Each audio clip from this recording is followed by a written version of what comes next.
Ya. Assalamualaikum warahmatullahi wabarakatuh. Teman-teman, apa kabarnya hari ini? Masih berjumpa lagi ya dengan Bu Asih.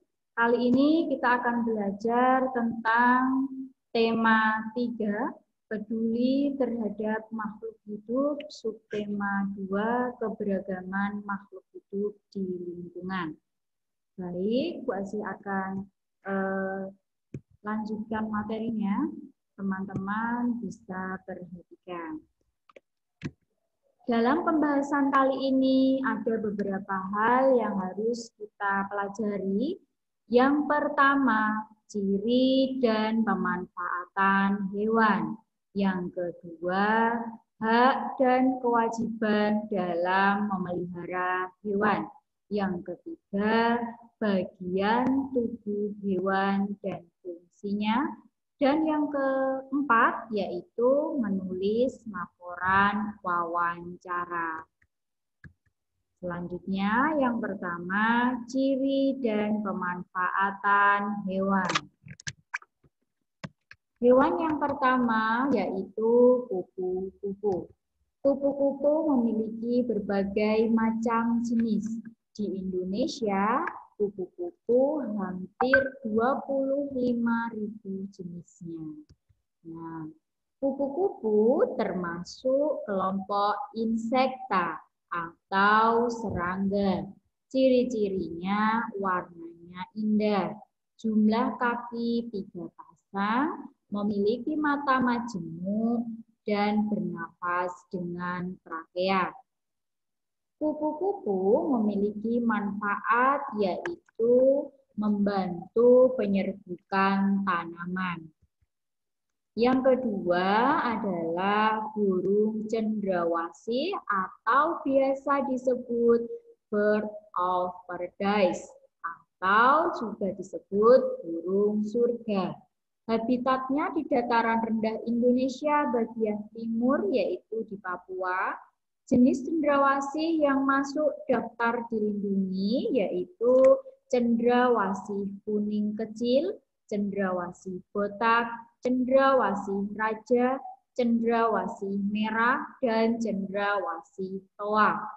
Pemanfaatannya saat ini digunakan sebagai penghias topi wanita Eropa. Nah, selanjutnya ada kerbau. Kerbau dimanfaatkan dagingnya yaitu untuk bahan makanan dan tenaganya untuk membajak sawah. Kerbau termasuk hewan mamalia dan habitatnya di dataran rendah. Nah, berikut olahan daging kerbau. Selanjutnya ikan koi. Kucing, kelinci bisa dimanfaatkan sebagai hewan peliharaan. Nah, ketika kita sudah memilih salah satu hewan peliharaan, tentunya kita juga harus tahu apa itu hak kita dan apa itu kewajiban kita. Nah, sekarang Bu Asih akan membahas tentang hak dan kewajiban dalam memelihara hewan. Hak dalam memelihara hewan, tentunya teman-teman sudah tahu apa itu hak ya. Sebelumnya sudah Bu Asih bahas. Hak adalah sesuatu yang wajib kita terima, yang harus kita terima, itu adalah hak. Nah, apa saja hak dalam memelihara hewan? Yang pertama, kita dapat bermain dengan hewan peliharaan kita. Yang kedua, kita berhak mendapat hiburan dari hewan peliharaan kita. Selanjutnya, kewajiban dalam memelihara hewan. Kewajiban yaitu sesuatu yang harus kita tunaikan, yang harus kita lakukan ketika memelihara hewan. Yang pertama, memberi makan hewan. Yang kedua, membersihkan hewan. Yang ketiga, memberi tempat tinggal yang layak. Yang keempat, mengobati jika sakit. Dan yang terakhir tentunya ketika kita memiliki hewan peliharaan, kita wajib menyayangi. Nah, selanjutnya Bu Asih punya beberapa gambar. Yaitu yang pertama, ada apa ini teman-teman? Ini adalah topi. Ya. Kemudian ada perburuan hewan. Kemudian ada jengket dari kulit hewan. Kemudian apa yang teman-teman pikirkan dari ketiga gambar ini? Tentunya ketiga gambar ini dapat merusak keseimbangan alam.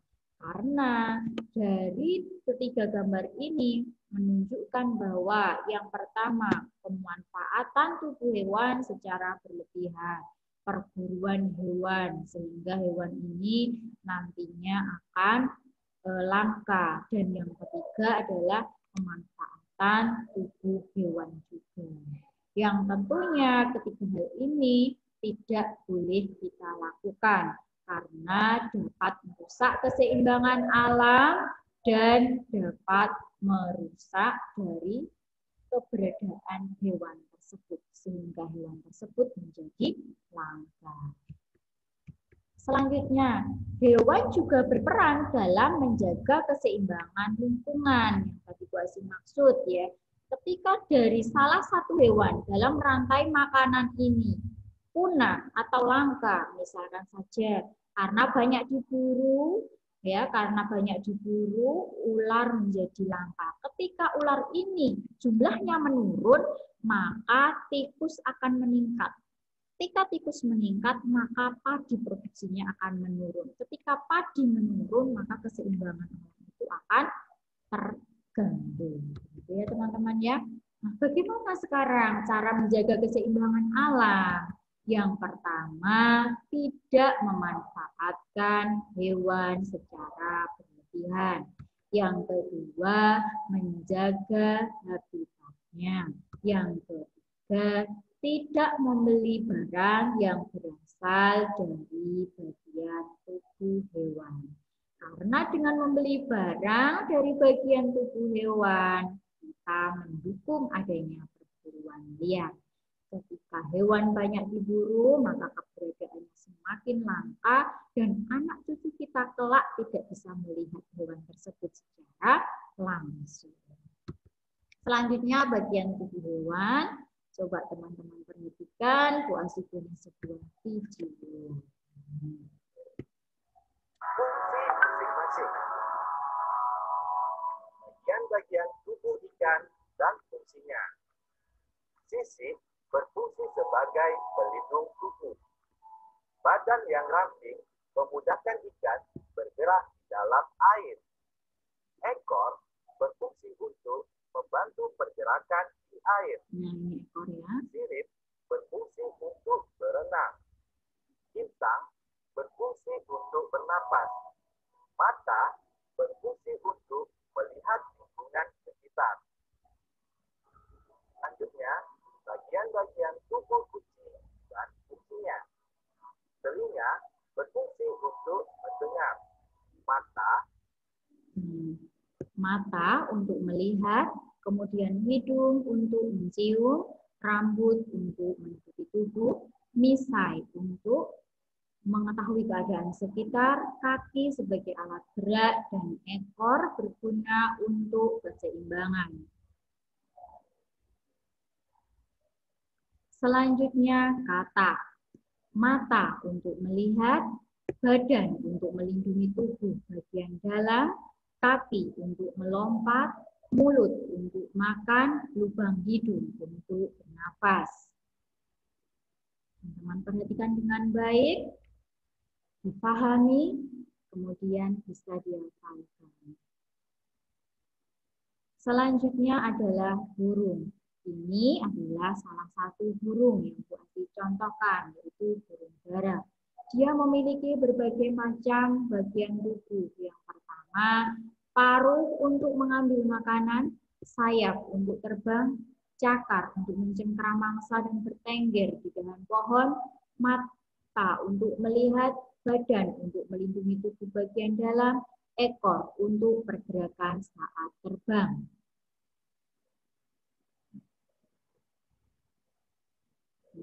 Teman-teman perhatikan dengan seksama.